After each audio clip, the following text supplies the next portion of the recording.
सारे उपाय करने के बाद भी यदि आपके गुड़हल पर फ्लावरिंग नहीं हो रही है और गुड़हल का पौधा बहुत ही मुरझाया हुआ, पत्तियां पीली सी दिख रही हैं या ग्रोथ नहीं हो रही है आपके पौधे की, तो आज के वीडियो में जो उपाय मैं बताने वाली हूँ इसे अभी अगस्त के शुरू में यदि आप करेंगे तो नवंबर दिसंबर तक आपके गुड़हल में बहुत अच्छी फ्लावरिंग होती रहेगी। ये जो खाद मैं आज आपको बता रही हूँ इसका असर 3 महीने तक लगातार रहता है। 3 मंथ्स के बाद ही आपको रिपीट करने की ज़रूरत पड़ती है। गुड़हल एक ऐसा पौधा है जो सालों भर फ्लावरिंग करता है और मॉनसून में तो आप गुड़हल की कटिंग लगा सकते हैं, लेकिन ये बात ध्यान रखें कि देसी गुड़हल की कटिंग ही लगती है और देसी गुड़हल जो है वही सालों भर फ्लावरिंग करता है। जो हाइब्रिड है वो सर्दियों में फ्लावरिंग करता है, लेकिन उस पौधे को स्वस्थ बनाने के लिए या आप यूँ कह सकते हैं कि रेडी करने के लिए अभी अगस्त के शुरू में ये खाद आपको अपने हाइब्रिड गुड़हल में भी डालने होंगे। चलिए अब टॉपिक पर आते हैं कि गुड़हल पर ज़्यादा फूल कैसे ले सकते हैं या गुड़हल में फ्लावरिंग नहीं हो रही है तो क्या करें। देखिए, ये मेरे गुड़हल का पौधा है, काफ़ी पुराना है और इसकी स्टेम बहुत मोटी हो गई है। पौधा हरा भरा है लेकिन इसमें कलियाँ नहीं बन रही हैं। जब आपके गुड़हल पर कली नहीं बन रही है तो सबसे पहले आज जो चीज़ आप चेक करेंगे वो पत्तों के पीछे कुछ इस तरीके की वाइट कलर की चिपकी हुई चीज़ होगी जिसे मिलीबग कहते हैं, और गुड़हल पर ये बहुत ही कॉमन प्रॉब्लम है। गुड़हल में फ्लावरिंग नहीं होने का ये एक मुख्य कारण होता है कि पत्तों के पीछे कुछ इस तरीके से मिलीबग्स चिपके होते हैं जो पौधे को अंदर ही अंदर खोखला बनाते जाते हैं। जो कुछ भी आप खाद वगैरह देते हैं वो आप ये कह सकते हैं कि सक कर लेते हैं और पौधा स्वस्थ दिखने के बावजूद भी फ्लावरिंग नहीं करता।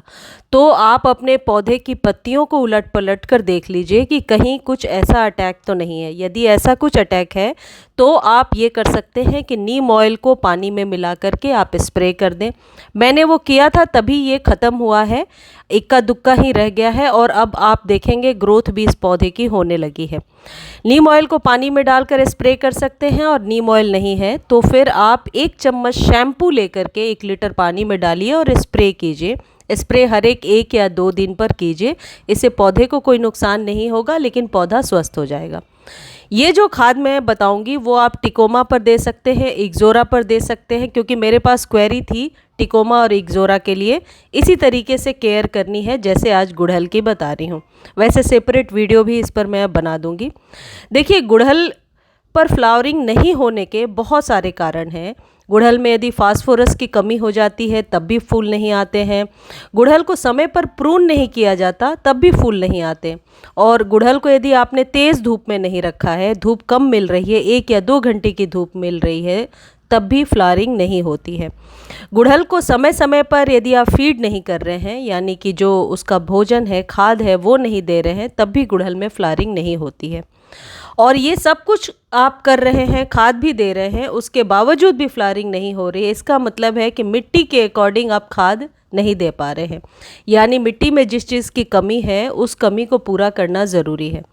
यदि गुड़हल के पत्ते इस तरीके से मुड़ रहे हैं और पत्ते कटे फटे से हो रहे हैं तो आपको एक कंप्लीट फर्टिलाइज़र देना पड़ेगा, यानी कि NPK जो है, नाइट्रोजन, फॉस्फोरस और पोटेशियम, इन तीनों का मिक्सचर यदि आप डालेंगे तो आपके गुड़हल पर सारी प्रॉब्लम सॉल्व हो जाएगी। देखिए, मेरे ये गुड़हल का पौधा ये इतना लंबा हो गया है, इतनी इसकी ग्रोथ हो गई है कि लास्ट में इसे मैंने स्टिक से बांध दिया, क्योंकि इतनी कलियां बन रही हैं कि प्रून करने का अभी मन नहीं है मेरा। थोड़े टाइम के बाद, थोड़ा ऑफ सीज़न होगा तो मैं इसे सर्दियों में प्रून कर दूंगी। अब आपको करना क्या है, सबसे पहली चीज़ है कि अपने गुड़हल की गुड़ाई कर दीजिए। यदि आपके यहाँ बारिश हो रही है, जैसे मेरे यहाँ बारिश लगातार 1-2 दिनों के गैप पर हो जाती है तो मिट्टी ड्राई नहीं हो पा रही है। यदि आपके यहाँ बारिश हो रही है तो थोड़ा मिट्टी ड्राई हो तभी आप करें इस तरीके से गुड़ाई। गुड़ाई करने से क्या होता है कि मिट्टी के ऊपर जो काईनुमा चीज़ बन जाती है वो परत हट जाती है। उस परत के हटने से जो कुछ भी आप फर्टिलाइज़र डालते हैं एक तो जड़ों तक आसानी से जाता है और वो थिक लेयर मिट्टी के ऊपर जमता नहीं है। अदरवाइज़ बिना गुड़ाई किए हुए यदि आप खाद दे देते हैं तो कई बार मैंने देखा है कि जो मेन इंग्रेडिएंट है, जो खाद आपने दिया है, वो ऊपर ही जमा होता है और धीरे धीरे वहाँ से फंगस को क्रिएट करता है।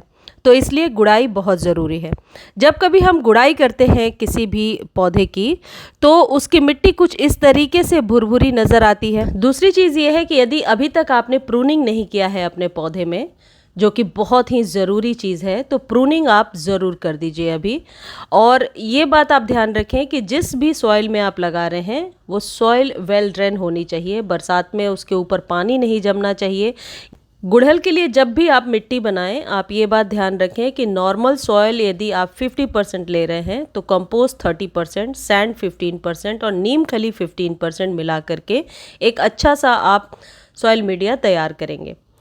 देखिए, जब हम पौधे की गुड़ाई कर देते हैं उसके बाद यहाँ की, मैं जिधर गुड़ाई नहीं किया है वहाँ की मिट्टी देखिए कैसी चिकनी परत है, और जिधर गुड़ाई किया है इधर की मिट्टी आप देखिए ऐसी भुरभुरी सी मिट्टी हो रही है और एयर बबल्स नीचे तक जाएंगे, ये आपको साफ समझ में आ रहा है। तो गुड़ाई करने के बहुत फ़ायदे हैं। गुड़ाई, प्रूनिंग और सॉइल मीडिया, 3 इंपॉर्टेंट चीज़ मैंने बता दिया, जो यदि आप नए पौधे को लगा रहे हैं तो सॉइल मीडिया का ध्यान रखें। यदि ज़मीन में लगाना है तो आप लगा करके चारों तरफ गुड़ाई करके कंपोस्ट डाल सकते हैं। और जब भी कंपोस्ट डालना है गुड़ाई कीजिए गोलाई में, और फिर कंपोस्ट डाल के ऊपर से नॉर्मल सॉइल को भर दीजिए ताकि कंपोस्ट बहकर इधर उधर ना जाए, वो ज़मीन के अंदर ही रहे। अब आपको क्या करना है, आपके पास यदि सरसों की खली है और बनाना पील्स हैं, तो एक बनाना पील 1 चम्मच सरसों की खली के साथ आप 1 लीटर पानी में भिगोएंगे। ये आपके 2 गमले के लिए होगा। बनाना पील और सरसों की खली का कॉम्बिनेशन हमेशा गुड़हल के लिए एक अच्छा फीड होता है, और इससे गुड़हल में निश्चित तौर पर 100% अच्छी फ्लावरिंग होने लगती है। मिट्टी की उपजाऊ क्षमता भी बढ़ जाती है और मिट्टी में जो फॉस्फोरस और पोटेशियम की कमी है वो भी पूरी हो जाती है। बनाना पील का जो लिक्विड है ये मिट्टी में नमी को बना करके रखता है, जो कुछ भी आप खाद दे रहे हैं उसको मिट्टी में होल्ड करके रखता है। इसलिए बनाना पील के साथ जब सरसों की खली का कॉम्बिनेशन हम अपने गुड़हल को देते हैं, निश्चित तौर पर 3 से 4 दिनों में ही आपको रिजल्ट देखने को मिलेगा।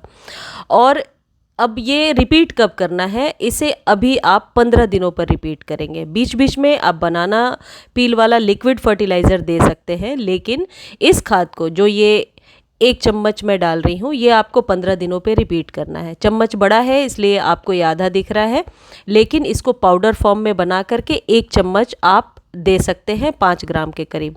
अदरवाइज जैसे लिक्विड मैंने बताया कि 1 केले के छिलके पर 1 चम्मच आप मिला करके दे देंगे। देखिए, इसकी मात्रा थोड़ी ऊपर नीचे होगी तो उससे आपके पौधे को कोई नुकसान नहीं होगा, क्योंकि ये दोनों ही जैविक खाद हैं, कोई इसमें केमिकल नहीं मिला हुआ।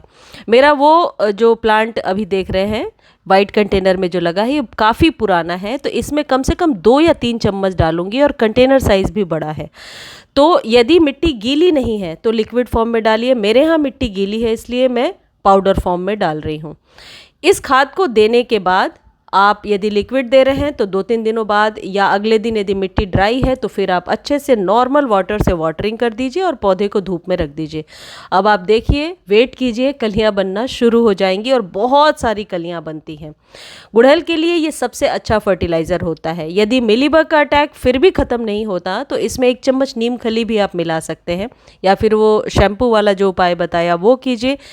यदि मिलीबग का अटैक ज़्यादा होगा तो फिर फ्लावरिंग लेना थोड़ा मुश्किल हो जाता है, और प्रूनिंग करके पौधे को शेप में रखिए।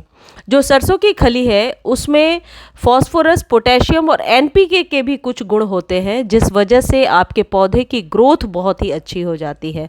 और अब यदि ये सरसों की खली का आप इस्तेमाल करेंगे तो सर्दियों तक बहुत ही अच्छी आपके गुड़हल में फ्लावरिंग होती रहेगी। एक चीज़ और है, जब भी आप खाद दें कोशिश करें कि रूट के पास ना दें, जड़ों को छोड़ करके जो गमले की रिम है गोलाई वहाँ पर आप खाद दीजिए। जड़ों के पास डाल देने से कई बार फंगस क्रिएट हो जाते हैं। और सरसों की खली वाला जो खाद है यदि आपको थिक लगता है तो और पानी डाल करके उसे बिल्कुल पतला बनाने के बाद ही आप गमले में डालेंगे, बल्कि उसे आप स्टोर करके रख दीजिए, 2 दिनों बाद फिर यूज़ कर सकते हैं, उसका कोई नुकसान नहीं होगा, लेकिन थिक लेयर ना डालें। मुझे उम्मीद है आज की जानकारी अच्छी लगी होगी। धन्यवाद।